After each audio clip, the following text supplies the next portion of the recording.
ในปัจจุบันข้าพเจ้าจะบอกทานเกี่ยวกับวิธีการลงทะเบียนใน1 เคมได้อย่างง่ายดายและไวจากอุปกรณ์ใดหนึ่งเพื่อให้ได้รับผลกำไรใหญ่โดยการพนันกีฬาเปิดตัวท่องเว็บในโทรศัพท์หรือคอมพิวเตอร์ของทานพิมพ์1 เคมในแท็บค้นหาและไปที่เว็บไซต์อยู่ที่นั้นทานจะเข้าไปในเมนูหลักเลือกปุ่มลงทะเบียนข้าพเจ้าแนะนำให้ทานเลือกทางเลือกอีเมลเพราะว่านี้แม่นการลงทะเบียนอย่างเต็มที่กับการปกป้องข้อมูลของทาน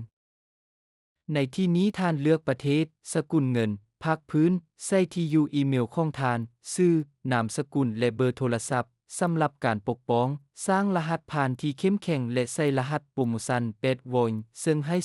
200% ให้กับเงินฝากของทานและกดปุ่มลงทะเบียนค่อยจะออกรหัสโปรโมชั่นให้กับเจ้าในคำเห็นข้างลุ่มนี้วิดีโอ